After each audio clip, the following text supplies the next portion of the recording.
2 weeks passed. Naruto became keenly aware of that particular passage of time, if only because things had changed and not all of it in a good way. Credit where credit might be due, Cersei was a woman of her word. She not entered his chambers since that night and hadn't broached the subject of them being ... intimate again. She didn't have to. Oh no, his dear sister tormented him in other ways. Lingering touches here, a laugh there, and hugs. Lots of hugs. Did he mention the hugs? To say nothing of the host of temptations she lavished upon him. As he looked on, Cersei swung her arms around, clasped both hands behind her back, and swayed in place. Her shoulders swung to and fro unapologetically, and her bosom with them. Her eyes met his as caught him staring his, and flashed with triumph. She moved to embrace him, and her body pressed against his. He could feel the fullness of her breasts nudging his chest, her lips ghosting across his forehead. Shaking his head, he returned his focus to the matter at hand. Today was a rare day without training, used not to practice but to study. As the days passed, he began to measure Kurama's growth by the day. Well fed and cared for, secure in the stone garden, he had all the room in the world to feed and fly until he grew gargantuan. Once he did, he would have an easy escape to the sea to forage and feast to his heart's content. And feast he did. He'd already caught a mighty hawk just the other day, feasting upon the foolish fowl when it dared try and roost in his weirwood tree, ignorant to the greater danger lurking nearby. He had devoured a number of seagulls before that. No, he was not contained and corralled like the dragons of old, and a result. He soon began to surpass his every expectation, and they'd been high to begin with. Little bastard was gonna be big. Perhaps not quite the level of Balerion himself, but did dragons ever truly stop growing? The Meister of Old Town said yes, but he had good reason to take their stories with a grain of salt these days. Hells, they might be the reason the dragons never made a resurgence after the dance. He'd always found their decline suspicious, and so, naturally, conducted research of his own. He'd read the histories and studied the legends. The Black Dread himself had stopped growing shortly before his death, yes, but that had only been after Aerea Targaryen flew him to Old Valyria and returned with grievous wounds. Old Valyria. It had been haunting his dreams as of late. He could feel something calling to him there. Brightroar, perhaps. The Lannisters had lost it when King Tom and I sailed with a great many to those haunted ruins in search of treasure, and never returned. He found himself thinking of it often these days. Not just the sort of Valyrian steel sword from Old Valyria would be a fine prize, but so too would any eggs there. Perhaps that was greedy of him. Kurama was already miracle enough, a 1 in a million, but his vision had shown him at least a dozen dragons raging against the night. Kurama was but one. Unless he started laying eggs, unlikely. Then he didn't like the idea of believing in fate or visions or any such thing, but if there was a greater threat coming to Westeros.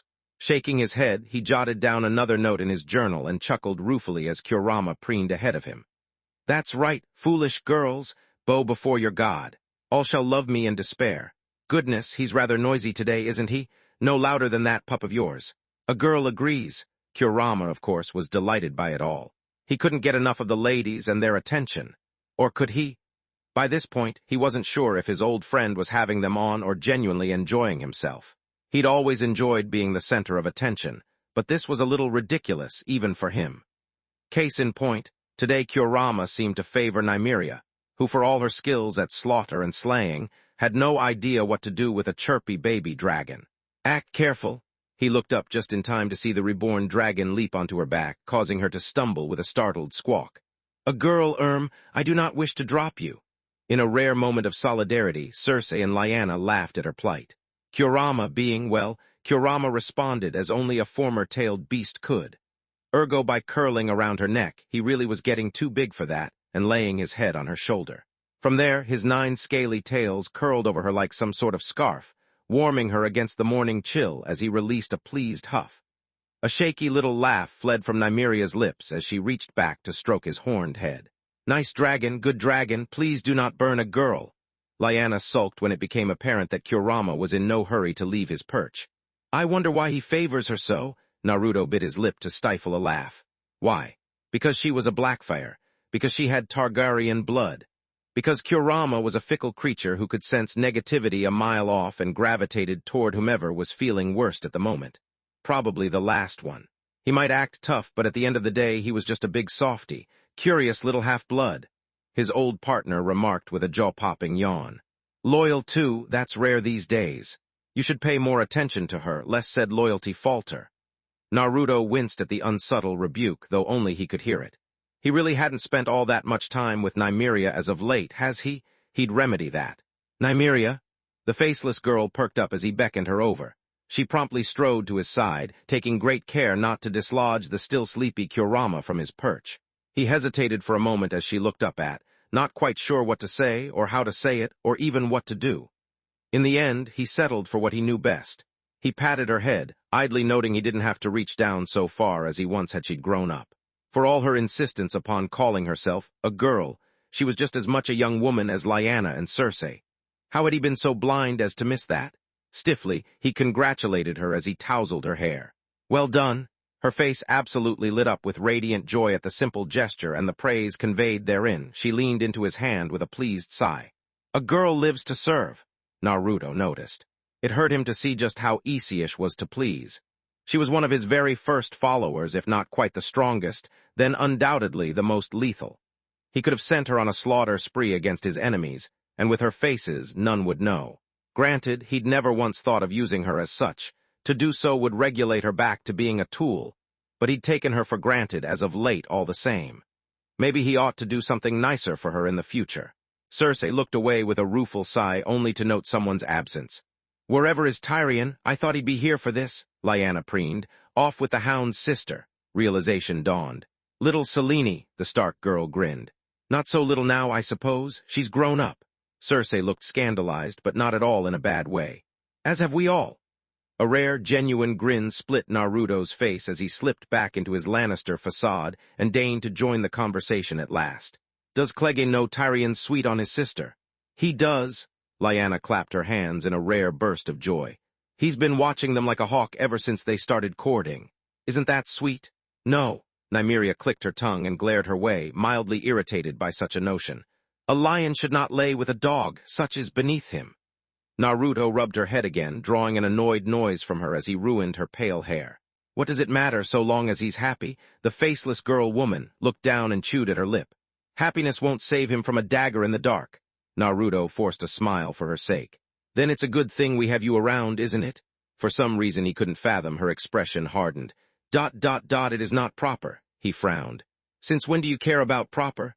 But if a lion can court a dog, then what of a... Say again? Nymeria tucked her head into his chin and stubbornly refused to look at him. Her face was terribly red. He was missing something here, he just knew it, but what? Kurama creaked an eye open from his perch around her shoulders. You cannot be that dense, Cersei tutted. Someone's crossed today. The assassin stomped a foot. A girl is not. Liar. If Kurama clinging to her wasn't indication enough, he didn't know what was. Nymeria surprised him abruptly by shaking herself free from his hand and stepping back. Irritated by the sudden movement, Kurama growled angrily, only to subside as she touched his head. After a moment's pause, he roused himself and let the Blackfire shoo him off her shoulders. With a sullen grumble, he spread his wings and took flight, winging back toward the weirwood tree to rest. Lyanna's direwolf pup loped after him at a lazy gait, made curious by his sudden display, but he scarcely noticed. A girl has duties to attend. Because now Nymeria turned to him and bowed stiffly. May she be excused? He didn't exactly want to let her go for the day, but he could sense the burning need in her to be anywhere else right now and granted her request. I suppose, Cersei sighed. You should be more honest with yourself, girl. I agree, Lyanna nodded her way. It'll save you a great deal of pain in the future. Nymeria sputtered at their words.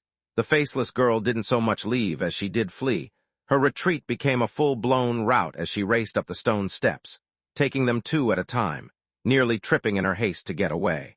He heard the wooden door slam solidly above them and winced a little, baffled by her behavior. What was that about? Stranger still, when he looked back, he found Lyanna and Cersei staring at him like he'd grown a second head. Brother, his sister sighed, for all your brilliance you can be a bit of a dimwit at times. Lyanna shook her head in faux despair. Best let him remain ignorant. I think not. She looked back to him. Have you not noticed anything about Nymeria as of late? When he made a confused noise, she slapped a hand to her forehead. She's more than a girl now, for one, though I'm sure you failed to notice these. She made a less than subtle gesture across her body, or rather her bosom. You've been distracted as of late. Small wonder you haven't noticed her figure. Naruto blinked. He blinked oh so hard, but that would mean... Oh, he had not thought of that, hadn't even considered it. Heat spiked through his cheeks and he studiously averted his gaze. Stop! Cersei most assuredly did not. Whatever do you mean? You know full well what I mean. Do I? She touched a finger to her lips and feigned innocence. I haven't the foggiest idea. He could feel Lyanna glaring at him, trying to puzzle out this latest development.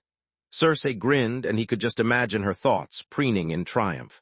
In the end, he flung up his arms and left them in the stone garden. Sage save him from wild, wanton women. Lyanna waited until Nathaniel departed. She counted the moments, the seconds, minutes now, just to be certain, taking a breath. She ran a hand through her dark hair, pivoted, and whirled to face Cersei. What have you done to my betrothed? Nathaniel's sister barely batted a blink. She offered a languid frown instead. I have done nothing. No, she glowered at her. It seems to me you've been doing an awful lot of something as of late.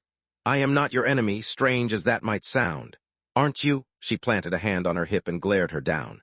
You've been glaring at me from the moment I arrived. Now here you are stirring up trouble where there's none to be had.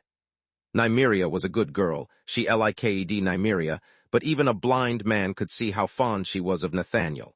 Why do this? She expected an argument, denial at the very least. Imagine her surprise then when the Lady Lannister let her shoulders droop with a sigh. My earlier behavior was uncouth of me. As to my actions just now, I am only trying to help. How? She challenged. By fomenting unrest in Nathaniel's heart, by making certain my precious brother is happy in all things. Her counter was steely, her green eyes sharper than cut emeralds. Nothing more? Lyanna eyed her warily. Who was this Cersei Lannister, and where was the broody bitch Nathaniel had told her off? He described an awful spoiled sow who threw fits and tantrums when she didn't get what she wanted. A vicious, venomous girl who lashed out at anyone and everything that wronged her. Who, then, was this temperate blonde who weathered her anger with such ease? Had his time away truly changed her so? I see the way you look at me, Cersei said. You think you know me, that I seek to lead Nathaniel to ruin. I do not begrudge you for thinking such. I used to hate him, did you know that? The sudden admission startled her and gave the older girl a chance to barrel on. When we were younger, before Nathaniel left for the north, before he... Lyanna gulped, words sticking in her throat like so much taffy. Nearly what? Cersei regarded her gravely, almost pitiably even. Died? The word stung Lyanna like nothing else. What? Her soon-to-be sister-in-law tilted her head, golden curls falling to one side. You didn't know, he never told you. Her mouth had gone dry, making it hard to speak. I know enough, Cersei's smile thinned, but not the full story. Do you? She challenged. Mistakes were made. I remember it like it was yesterday. A dark, haunted look flashed across her face as she recounted the tale. It happened shortly after Tywin was born, you see.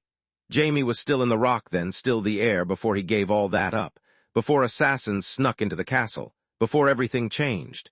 Taking a deep breath, she barreled on. Nymeria was one of them. Nathaniel fought his attackers off, even killed one, but he paid a price for it. He was poisoned.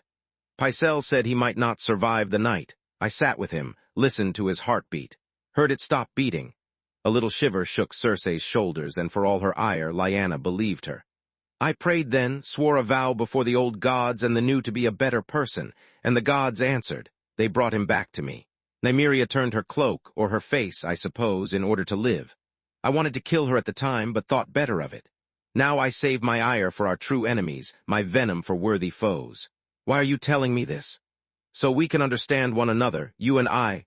Fetching a pitcher of wine from a nearby table in the cavern, she poured herself a glass and drank deeply to steady her nerves before offering a second cup to her, which she reluctantly accepted. Nathaniel has a habit of making allies out of enemies. He's very good at it. It's that silver tongue of his. A little laugh escaped her, broken by another sip of wine. And they say we Lannisters deal only in gold. We will have many enemies in the wars to come. I would not have us quarrel needlessly with one another. Lyanna hesitated. I still fail to see Kurama chirped indignantly in his tree suddenly, crimson wings flaring wide. Lyanna almost smiled when she saw the source of his ire. Shadow was trying to get at him again. You're very lucky to have a wolf pup. Cersei almost sounded wistful as they watched the black pup claw at the weirwood bark, to no avail. A trick of some sort, no doubt. I wish I had a lion cub of my own. Lions are rare in the Westerlands these days, nearly as rare as direwolves south of the wall. Was that a threat? It rather sounded like one. She scowled at her. What are you implying? Nothing. If this is a game, sister, please, we are to be sisters soon, are we not? I love my brother. Cersei took another sip of her wine, and idly she noted her fierce expression. I love him very, very much. Just as I know you do. At the end of the day, no matter or quibbles and quarrels, he's family to me. I would do terrible things for my family, unspeakable things, but you are to be a part of my family as well. So I would offer you my aid. Lyanna frowned. What manner of help would that be? Cersei beckoned her closer, whispered in her ear. There was smoke on the horizon. Oberyn wasn't particularly eager to meet its source. Not when he and Elia were making such good time. He was rather proud of that fact. They had made good time into the Westerlands. It was no mean feat to ride all the way from Sunspear to Casterly Rock, least of all in disguise. They could not afford to push their horses too hard, as they had no replacements, and with no guards to accompany them they were rather vulnerable to bandits. Alas, his sister was ever eager to push on and bring her gift to the young lion, so push on they did. Until he wished they hadn't. They crested a hill on the sea road and blanched at what they found there. A castle was burning, beset by many men and ships from the sea. He could hear the screams from here. They chilled his blood. That is Castle Crakehall, is it not? Elia reared back, appalled at the sight taking place below them. Why would anyone attack it? Who would be foolish enough to even dare? They soon had their answer as they spied the flags and ships on the coast. Each bore the sigil of the Kraken. Oberyn vaguely remembered the banners of Crakehall. Their sigil was a tusked boar, was it not? Well, it seemed the Kraken had caught the boar in its grasp. Concerning. Elia looked like she wanted nothing more than to ride down there and aid those poor people. Oberyn grabbed the reins of her steed to stop her. They'll be sailing north next. She turned a baffled look his way. But north of here is. Oberyn had a keen mind. He'd studied with the Meisters of Old Town for a time, learning much from them before he decided such was not for him. Poisons had been chief among his studies, but also the great maps of Westeros, their families, and likewise their keeps. He knew well what was north of this castle, Lannisport, and above it Casterly Rock. They were going after the Lannisters, all the color drained from Ellis's face. Have the Greyjoys gone mad? They'll burn for this. Oberyn wondered about Thaw. The timing was suspect, to say nothing of the foolishness of attacking here first. Perhaps, perhaps not. He nudged her Norse with his. We must go, the Lannisters need to be warned. She blanched. But the people, listen to me. He took her by the face and steered her back to him. They will stop to raid and reave every hamlet and village they encounter. We will not. We shall beat them to the rock, I think, but only if we make good time. She tried to tear away from him, and he yanked her back. Which we will not if we ride down there and get ourselves killed, he snapped at her. We have no guards. No escort, none know we are here. If we perish, no one will know until it is too late. He looked back to the burning keep and grimaced. We will avenge them, but for now we must do what it takes to survive. Can you do that for me? Elia looked mutinous, but she didn't deny him. You and I do not die here, sister. He kissed her forehead. This is not the place of our death. His piece said. Oberyn cracked the reins of his horse like a whip and spurred his steed on. After only a moment, he heard Elia followed. They could but do three things. Ride fast, ride harder still, ride with vengeance in their hearts. You've been avoiding Tyrion again. Could a man not write his letters in peace? Evidently not, for Tywin Lannister found himself interrupted once more, this time by his son of all things. He made Nathaniel wait nearly a minute, a suitable punishment for one always on the move as he finished his letter, making wholly certain it was up to his exacting standards. The message in question was meant for the Crakehalls. There had been disquieting rumblings from the Iron Islands as of late, and they needed to keep an eye on the sea. Hopefully, the Lord there had not neglected his duties. Sumner Crakehall was a loyal and doughty man, but also an oblivious one at times. He had not the might for strategy or subterfuge. Like the boar that was the namesake of his house, he would often thrown himself any and all problems with naught but brute force, seeking to batter them down with brute strength alone. Nathaniel coughed into a fist, and he finally deigned to acknowledge him. One would think you'd learned not to broach such a subject by now. I taught you better than this. What can I say? His second son granted him an amusing, insouciant grin. I've always been a slow learner. Slow, this boy, he was sharper than Valyrian steel and thrice as deadly besides. What did I tell you about lying to me? To not to. The boy no, he corrected himself. He was a young man now, continued to grin as he clasped both hands behind his back. But really, you and Tyrion are more alike than you think. He's smart as a tack, that one. You should spend some time with him. It'd benefit you both. It would also provoke his temper, and it did. His face closed down. Leave me? Then you'll spend time with him? Such a relentless son he had. I will ... consider what you've said. Nathaniel stared intently. That sounds like a rather fancy way of saying no. A thought occurred to him just then, a useful way to get the boy out of his way for a few days. Lyanna and Cersei would doubtlessly protest, but it was only a day or so's hard ride from here to Cast Crakehall, less if one were to ride their horse half to death. He would send him now if the sun hadn't set. Take 20 good men and ride to Crakehall, he commanded. Check in on the garrison there and make certain they are fulfilling their duties. If so, reward them. If not, punish them. Sure, I'll go. The sudden concession concerned him. If you spend time with Tyrion. Ah, and there it was, the hook beneath the bait. Cheeky boy bargaining with him. He could respect the spirit of it, if nothing else. He hadn't the time to ride out himself and deal with the matter, and sending anyone else would make him look weak. Joanna or Cersei were absolutely out of the question. Lord Sumner wouldn't respect a woman. Joanna wouldn't be taken seriously, and if Cersei went they might get ideas about having his daughter's hand in marriage. He would have to refuse them if they made such an offer, of course, which would raise tensions with his vassals, another headache he didn't need right now. Best not to give them the idea at all. No, it had to be Nathaniel. His presence carried weight, not just as a Lannister, but his heir. Better yet, he wouldn't be taken in by a pretty face. He could fend off whatever wench Lord Crakehall flung at him, and would at that. The lion did not lay with the boar, after all. Such would be unseemly. With luck, they would receive his message well, and there would be no need for more punitive measures. All would proceed according to plan as they continued to muster men, with Ares none the wiser. A chill shot through him, sudden and sharp. Tywin dismissed it with a shake of the head. Done, he relented. Do this task for me and I'll speak with the boy. Use more than 2 words, he intended to. It was high time he made up his mind about Tyrion anyway. He should either resolve to hate him or discreetly have him set aside. Waffling between the two benefited no one. That he delayed this long didn't speak well of him. Such squeamishness was unbecoming of a Lannister. With a long, suffering sigh, he sealed his letter properly and presented it to Nathaniel, who in turn tucked it into a tight fist. You will ride at dawn, he decreed, watching him for any sign of duplicity only to find none. Make certain you sleep well tonight. A spark of amusement flashed through the young man's gaze as though he'd just made a joke. Worry not, I'll have sweet dreams. Strange turn of phrase that, but he thought little of it. See that you do. His heir saluted lazily and sauntered out the room at a sedate pace. Tywin shouted at this back. And see to it that he is fed. Nathaniel waved half-heartedly. Honestly, that boy? 0-0. Rayla was ready for Nathaniel. She knew at once that they were sharing a dream again, if only because she didn't recognize her surroundings. It was honestly a little quaint. Only a short moment ago she'd laid herself down in bed, wrapped herself up in her blankets, and closed her eyes, praying for sleep to come once more, for her to be granted the sweet succor of escape. It was difficult now that she'd become younger again. Her body had boundless energy, and with it came the irascible desire to move.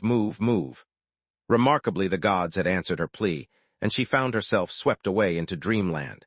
Now she opened her eyes and found herself upright, wandering the hallowed halls of Casterly Rock. Her pale blue nightgown was nowhere to be seen. Instead, she found herself garbed in Lannister gold-on-red. The sheer absurdity of it all struck her a moment later. This was impossible, of course. The Rock was at least a month away from King's Landing, perhaps less if you rode hard and fast. And besides, Ares would never let her leave the Red Keep. Not that she could, with guards posted outside her door every night. The queen in the tower caged by the mad dragon, a maiden fair waiting for her knight to rescue her. It sounded like something out of a fairy tale. Well, this helpless maiden would be fighting back soon enough. A door opened ahead of her, and on a whim she entered. There he was. Sure enough, she found her heart's desire within, leaning over a large table, poring over a great many maps. Her lips pursed at the sight. Even in his dreams he was ever active. Small wonder he hadn't been able to reach into her dreams since they last spoke. That ended tonight. Nathaniel, calling his name, broke the young man out his trance. He looked up at her and smiled. Oh, there you are. This is one of our dreams, then? It's hard to tell sometimes. Rayla tilted her head. It's been some time since we last spoke. That would be my fault. He pushed himself up off the table with a rueful grin, abandoning his formal dialect entirely to speak in a rougher, more natural voice. Using this jutsu takes a lot out of me, you know? Bleeds off chakra like a bitch. I'm still trying to perfect it, but it doesn't always work. It pleased her that he spoke so freely with her naturally. Only she knew who he was, who he truly was. He had shown her his truth and her alone, with no others hence. The thought warmed Rayla in more ways than one. Yes, this is a dream. Steeling herself, the queen forced herself to be bold and sauntered to his side, hips swinging. A very good dream. Yes, be bold, be brave, be bawdy if she must. She needed to make her stance clear, show him how grateful she was. Nathaniel Naruto frowned at her, evidently noticing something amiss. Did you change your hair? Oh, no, no, and no. He didn't get to feign ignorance after what he did, not tonight. You did this. She rounded on him, face red, and seized his face in her hand, cupping his cheeks. Look what you did to me. He squinted, undaunted. Your makeup. Younger. She gave him a good hard shake and let go of his face. You made me younger when you did whatever you did. Oh, he laughed a little. When I gave you a boost, well, you were always beautiful, so I didn't really notice. Meep. Rayla's herd somersaulted, and she swayed where she stood. Gods, but that silver tongue of his. You, blast it all, she couldn't be mad at him, so spun away with a huff. Be glad Ares is mad as a hare, else there would be problems. Would you like me to undo it? No, she practically yelped, recoiling from the very thought of it. I mean no. Words escaped her in a frenzied babble, fearful he'd take this beautiful blessing away. This is fine, just fine. In all honesty, I could stand to go a bit further back. Not enough to be noticeable, but she still felt the pains of age at times and wished them gone entirely. To be free of that broken old woman she was. Is that so? He smiled patiently. Shouldn't be too hard, if that's what you really want. Yes, more than anything, Rayla fought down a whine, suddenly eager to awaken. She was a queen, she had her pride, she would not beg, no, mustn't beg, but to be in her prime. Her will buckled as he laid a hand on hers. Could you do it now, please? Blast, she didn't want to beg. Don't see why not. For a single blinding instant, the reborn boy's very body shone with inner light blazing blue. He laid another gentle hand on her cheek, and this time, she physically felt the bitter years of age slew off her body. She perked up with a gasp, standing a little straighter, just a bit taller, filling out her dress, everything far firmer than it had once been. Granted, she couldn't see herself, and he didn't seem eager to give her a mirror, but she felt it in her soul, the renewed rush of vitality and the chaotic restlessness that came with it. There, he released her too soon, leaving her to preen and glance down at herself. Any more than this and folks will definitely take notice. Rayla scarcely heard him. She was veritably vibrating with energy. She'd not felt this way since near the end of her 20s. Oh, she twisted in place, rubbing her legs together as she squirmed where she sat. That feels rather nice. May I have a mirror? Nope. His expression was a study in amusement. You'll see when you wake up. She batted his arm, feeling girlish. Not even if your queen commands it? He shook his head. Consider it a surprise. Rayla felt her face begin to flush. Gods, but he was so close. She could just reach out and... Casting about for a change of subject to desperately distract her from her burning desire, she looked back to the maps Nathaniel had been fussing over. Belatedly, she recognized a few of them, scattered though they yet were. The Crownlands, the Reach, the Vale. She eyed the maps. You're planning for war. Not just yet. Her beloved blonde looked back to the charts. Preparing more like. We're not quite ready yet. He tapped a finger to his temple. I keep these designs in my mind where only I can see 'em, and the king's spies can't accuse me of treachery. One day I'll draw them up in reality, and we'll have ourselves a battle plan. So you say? Rayla followed his gaze and sat at the edge of the table. Dream or no, she still wanted to be closer to him. Half the 7 kingdoms still support Ares, even in his madness. How do you intend to win with so many arrayed against you? We have the support of the North and the Dorn, likely the Stormlands. Including your own forces, that's still only 4 out of 7, she chided him. Victory is by no means assured. I do not wish to see you throw your life away meaninglessly. Nathaniel thumbed his chin and nodded, warming to the change of subject. The Tyrells are greedy little shits who want an in with the crown, so they'll likely remain loyal regardless of any overtures we make. John Arryn is a good and noble man who takes his oath seriously. Father is working on swaying him to our side. Besides, Ned and Benjen have been fostered there for the last 10 years. They're on good terms with him, so we have an in there. And what of the Greyjoys? She touched a finger to the Iron Islands, so dangerously close to the north. They've no love for the Lannisters, and they've the greatest fleet in Westeros. True, he allowed. They might be a problem, but I'm working on a few contingencies of my own. He sounded so sure, so certain. But what if he was wrong? The Lannisters once thought themselves invincible against the Targaryens. Until the Field of Fire, until they were forced to kneel before Aegon the Conqueror in humiliating defeat. There would be no kneeling for Naruto if he lost this war. No exile. Only death. Aerys would take his father's head, followed by the head of every Lannister in Casterly Rock besides, then give the castle to one of his sycophants. And where would she be once the dust settled? Lost and alone once more. No, if it came to that, if the Lannisters lost, she would not suffer another day under Aerys. She would do as young Helena Targaryen had done before and fling herself to her death. Her life would end on her terms, not that of her mad, petulant, feckless lizard of a husband. Sensing her anxiety, Naruto took a hold of her hands. "We'll win. I promise." "And what then?" Rayla did not whine. She was a queen, no matter how powerless she might be at the moment, but she couldn't quite quell the tremor in her voice. "What becomes of me if you win? When you tear Aerys from the Iron Throne and put another in his place?" Even now, she didn't wholly know his true plans for the throne, and that frightened her more than anything else. He considered her for a long moment, assessing her, gauging her reaction. "That depends on what you want," her mind wailed. "Faith, love, and happiness, to have a child I don't despise. To be free." Rayla said none of those things, for her lips ultimately betrayed her. "I want you." He laughed a little at that, squeezing her palms. "You already have me," she pouted. "That is not what I mean." He leaned closer. "Then what do you mean?" Gods, was he that dense? Or ignoring it, having her on, ... It was just too much. Rayla felt her ironclad self-restraint crack. Time to make herself clear. "You don't seem to understand, my lion." Bracing herself for rejection, she leaned in and kissed his cheek, making her intentions clear. "I intend to court you, Naruto Uzumaki." She spoke his true name as she leaned back, reveling in his stunned expression. "Which means I'll have you as my husband by the end of this, alongside those pretty wives of yours." He shivered most pleasantly against her as she pressed her forehead to his. It was a struggle on her part, but she narrowly managed to restrain herself from kissing him full on the mouth, pressed her lips to his forehead instead. "This is a battle neither viper nor wolf or lion can save you from. Not even the Black Dread could stop me from pursuing this. What say you?"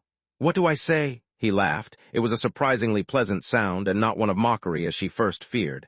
"I say yes. I've created a monster, haven't I?" "Indeed you have." She smacked his chest and kissed his nose for good measure, tempting him yet further. "When we finally meet face to face, flesh to flesh, I expect you to take responsibility for your actions." Dream though this was, she still wanted to tackle him over the table and mount him. But no. Mustn't give in fully after all, not yet, else she might jump him and scare him away, such would break her. Then he knelt, held out his hand to her now. There was a strange ring in his hand, sparkling with a blood-red ruby. "If you want me to take responsibility, will this do?" The queen blinked, baffled. "What is that?" "A ring," he explained, as though that weren't obvious enough. "In my world, the concept of marriage is a little different from yours." With that declaration, Rayla Targaryen's entire world, completely and absolutely, shattered. Just like that, all her courage fled like so much morning mist before the dawn. Her thoughts fizzled out alongside them as she balked at the boy, no, this young man, holding out the ring towards her. Marriage, matrimony, wedding. Her brain blurted the words one after the other to no avail. This was all so unexpected, so sudden, so soon, yet hadn't they been building to this in their letters all along? Fear clawed and a lone tear rolled down her cheek, struck the ground, followed by another. "Do not toy with me, sir." Her lips trembled, nearly rendering her words a blubbering mess. "If this is some sort of jest, wouldn't dream of it." Hearty har, a most clever jest, but her brain wasn't working well enough at the moment to truly appreciate his humor. "You told me to take responsibility. Here I am." His grin was surprisingly boyish as he held the ring out to her. "Marry me." Her mouth worked wordlessly for a moment before she found her nerve once more. "How does this even work?" Naruto didn't rise from where he knelt. "Well, there's usually a white dress, an altar, and a priest." Was it possible for one to faint within a dream? It felt like she might. "Oh, very dear. She swallowed once to clear her dry throat. "We don't have any of those." A blonde brow rose in challenge, and she realized her mistake too late. "Dream, remember?" Naruto snapped his fingers together, and several things happened at once. First, the world rippled around them like so much water, and she found herself standing before a humble altar nestled within a grove of trees down by the river. Second, her red dress morphed into quite possibly the most beautiful wedding gown she'd ever laid eyes on. Third, a priest, or was it a septon, stood before them. Craning her neck, she found Nathaniel standing before her now, ring in hand. Oh, he looked proper fit in that outfit. "How's this?" He gestured to their surroundings. She glanced about, worrying her lips between her teeth. This was all so tempting, terribly tempting, even if it wasn't real. But she knew what her answer must be. No, she decided. When we are wed, I don't want it to be in a dream. Let the whole kingdom see. And she'd likely have to figure out a way to involve that wolf girl of his and the viper too, because Nathaniel seemed terribly fond of them, and she had no desire to exclude them from her dear one's heart. Oh, but she had to meet them first, didn't she? Maybe marry him and the Stark and take on the Martell as a consort. Of course, that was assuming he didn't have any other paramours he'd not told her about. Still, she supposed she could make it work. She was a queen, after all. Decisions, decisions. Her lion didn't seem offended by her statement, bless him. A snap of his fingers and Dream World rippled once more, returning them to the rock, if not their regular attire. She didn't mind. She wanted to appreciate this dress a little while longer. It didn't stop him from offering the ring to her. You don't mind being my fiancé for a while, then? Rayla blinked quickly, not understanding the word. Fiancé? Sorry, I keep forgetting. His cheeks dimpled in another smile. It's another term for betrothed where I'm from. Fiancé. She rather liked the sound of that, the way it rolled off one's tongue. Lifting her chin, she offered him her hand. I shall accept your sentiment then, good sir. Inside, she was all but squealing with glee. Ha, yes, victory. Those girls might have gotten their claws into him, but she knew who he truly was. She had gotten a ring, and she would be his unforgettable first. The thought set a pretty little flush to her cheeks. He saw through her, as always. You don't have to put an act on for me, you know. I can tell you're excited. She really was, wasn't she? Ring, finger. Now, may I? It took all of her strength to stand still as he slid the ring onto the fourth finger of her left hand. Perhaps there was a reason for that, too. Regardless, it was a perfect fit. Because of course it was, this was a bloody dream. She took a moment to admire it, relishing in the feel of the cool metal against her finger. It felt so real, like it was alive. That settled it. She was jumping his bones the moment they met in person. Abruptly, he squeezed her hands and leaned in. I'm waking up, he confessed with a small smile. See you soon. The world shattered as the dream ended. Rayla awoke with an exasperated shout. Of course he'd get the last word in. Flailing to her feet, she kicked off the heavy blankets and covers to stare at her hand. There was no ring on her finger, but she felt its presence all the same. It shouldn't exist in the real world, couldn't exist here, yet she undoubtedly felt something on her finger. Perhaps that was more of his strange, chakra magic at work. She supposed it didn't matter. Belatedly, she caught sight of herself in the mirror as she rose. Oh! A wide smile split her face as she beheld her youthful visage, the very prime of her youth, perfection. The sight left her nearly delirious with joy. He did it, she snickered. He actually did it. Then the giggling began. Jamie pressed an ear to the door, alarmed by the clamor within. My queen, are you all right? A vase shattered against the wooden frame, causing him to jerk backward with a startled hiss, more so the laugh that came racing in on its heels. Because the queen was laughing, make no mistake about it. Giggling her head off by sound of it, and having a merry time demolishing her room, he could hear her breaking everything she got her hands on. Odd. She sounded younger, wilder, more energetic than Shed ever been. He found himself half tempted to open the door and reached for the handle. Nope, not getting involved with that. Best of luck to you, little brother. Naruto stumbled around in a daze. Dawn had come for him in brutal swiftness, bringing the sun alongside it and the day of his departure to Crake-Hall. He dumped a bucket of cold water over his head to clear his thoughts, dried and dressed himself, then summarily staggered his way down to the stables. More than a few servants glanced his way as he stumbled by, but none of them dared to question him as he saddled his horse, packing light for the journey ahead. Just as well that, Lyanna and Cersei were sound asleep and Nymeria was hiding. He'd need to find her when he returned.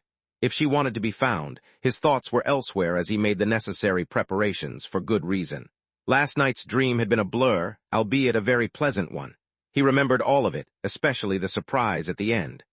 Surprises were seldom pleasant in Westeros, but this one was a most wonderful one indeed.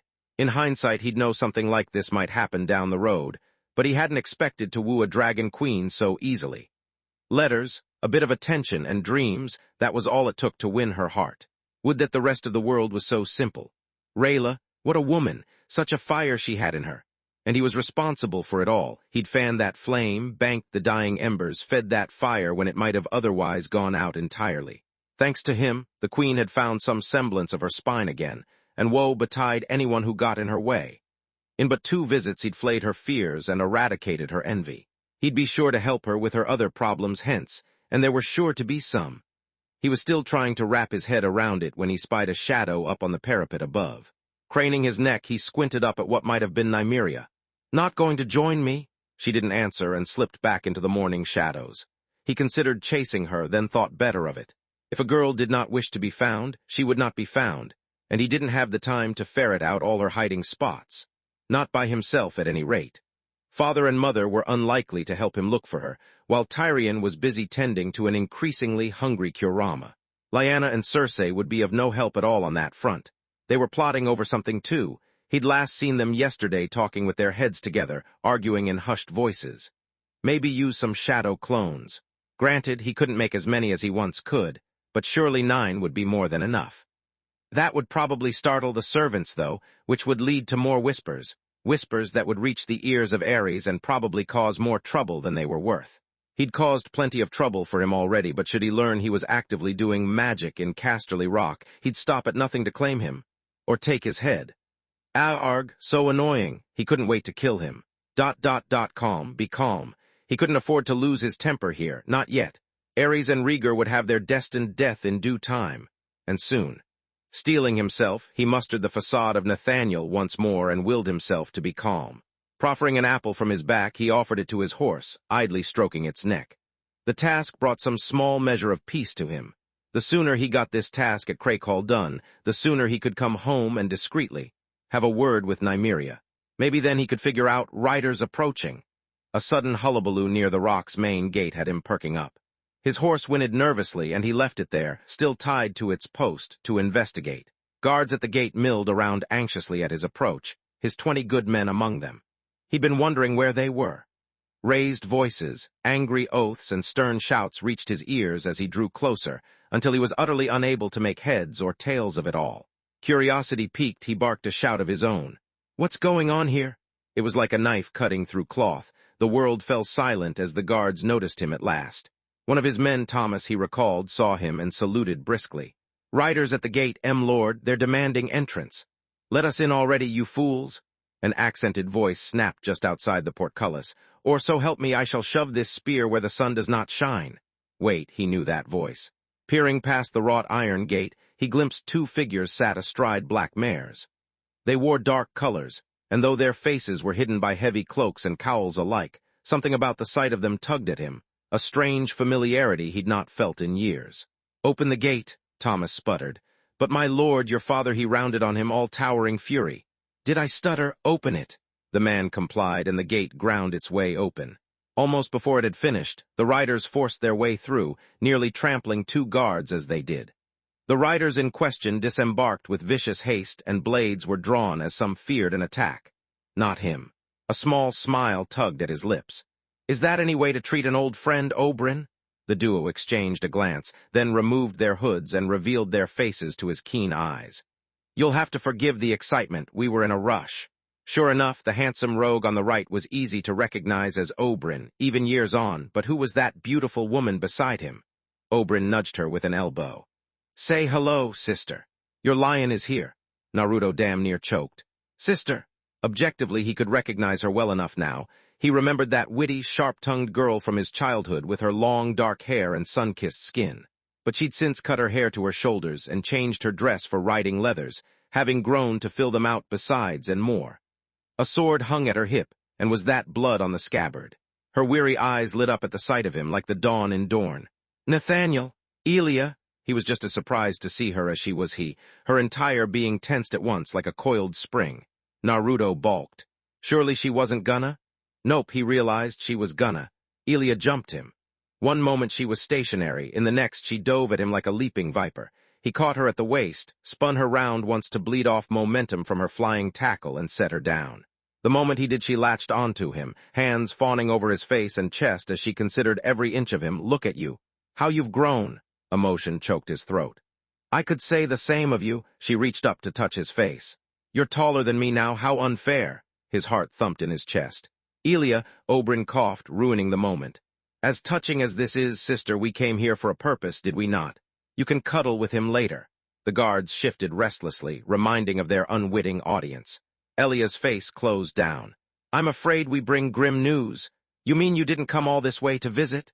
He knew his attempt at humor had fallen flat when she lowered her hand and looked away from him. "What is it? What's happened?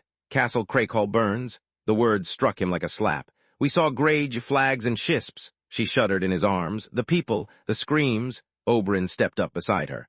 "We encountered 2 of their scouts not 3 miles from here."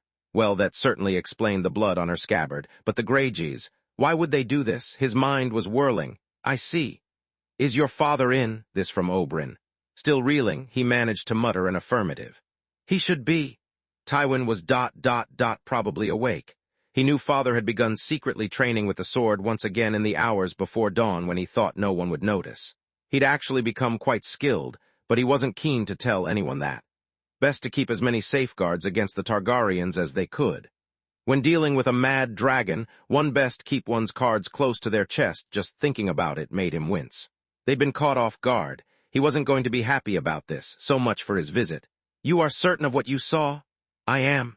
Prince Oberyn once more recounted it all to him in grisly detail, including their close encounter with the Greyjoy scouts. "And you, my lord, are welcome to go see for yourself. Craycall was burning when we left." Tywin was suddenly inordinately glad Nathaniel had spirited Elia away into the keep. He couldn't bear to look at his son right now, knowing the cataclysmic blunder he had made. There had been no ravens, he hadn't known. He'd nearly sent the boy to his death. Truly, the gods were cruel. Sinking back into his chair, he stared at the crackling hearth for a long moment, watching the fires flicker and fade. "And for what purpose were you in the Westerlands?" "We had planned a surprise visit." The proud prince lifted his chin. "Fortunate of you." "Indeed." His smile was sly. "My sister was rather keen to rekindle her acquaintance with your son. But of course, Dorne didn't just desire him, so did she." Here at last, Tywin felt a bitter smile come to his face. "I'm sure she was most eager." Such pleasantries did nothing to mask his rage, his fury, his wrath. Joanna was even now taking Lyanna and Cersei aside to warn them of what had transpired that was bound to be a battle he wanted no part of, but their absence only sparked his temper to new, towering heights. Ares, this was his work, it must be. The mad dragon was laughing at him, he just knew it. How had they done this? How were they so lax as to miss such a sight? The Greyjoy fleet would have had to sail out to sea and swept back around to avoid being seen. Now Craycall was set aflame, reavers raiding up and down the coast, and he hadn't been aware of any of it. They'd clearly acted with a plan, which was rare for the Ironborn. Was this some new scheme of the Mad King, or were the Greyjoys truly this foolish? Either way, the result would be the same. "You have my thanks."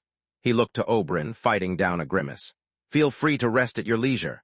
"I shall do so." He bowed shallowly, smug smile never once leaving his face. "I believe I shall seek out your son Tyrion and regale him with tales of my recent exploits."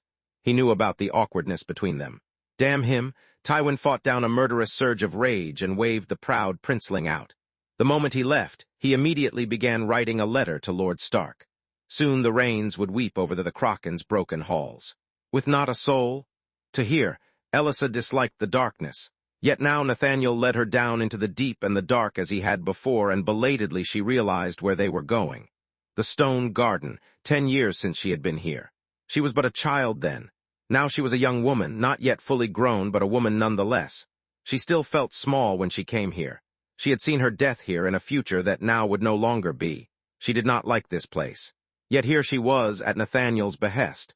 He had something to show her, he said, something she must keep a secret.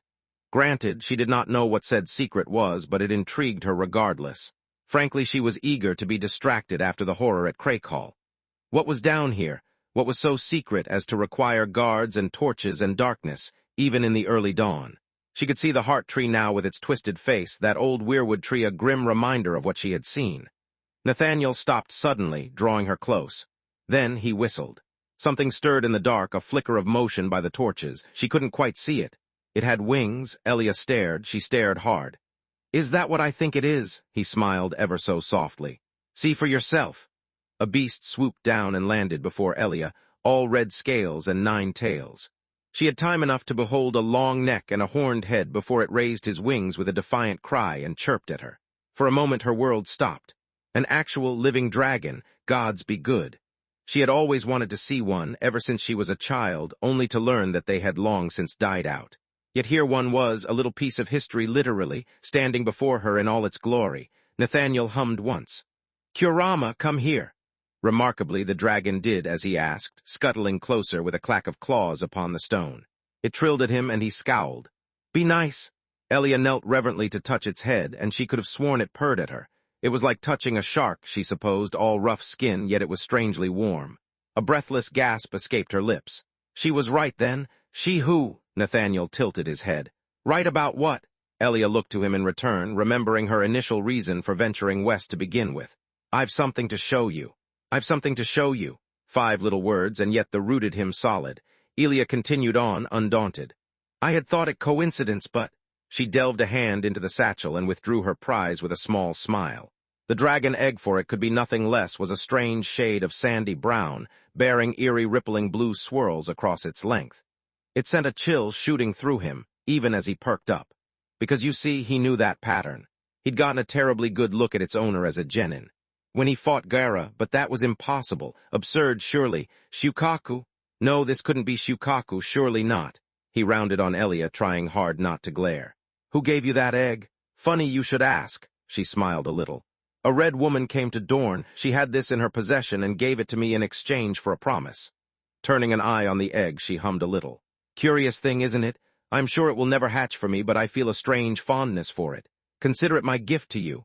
Naruto's smile shattered like glass. Melisandre? She'd claimed they wouldn't meet again until the War of the Lion and the Dragon was done, but clearly that didn't preclude her from approaching others. What was she up to? No, that was a pointless question. Guessing at the mind of a madwoman would only lead one to madness in turn. That she'd simply offered Elia this egg didn't sit well with him. He looked to her with a scowl. What did she say to you exactly? Elia gulped. That you would wake dragons from stone. Of course she did, meddling red woman. Let me see the egg. She frowned at his rough language, but offered it up to him gladly. Taking it in hand, he threaded a ribbon of chakra through its scaled surface, trying to get a feel for what, if anything, might lay within. This could all be a coincidence. A mistake, mere happenstance. Kurama was a miracle enough, but what were the chances of the other Biju popping up in Westeros, let alone in dragon eggs or the egg? And the little life within spasmed suddenly in his hand, drawing a gasp from Elia. It moved. Naruto's smile became decidedly strained. So it did. Kurama hissed a laugh from his perch. Naruto did no such thing, so Suri, well then, that confirmed it. Fate was laughing at him.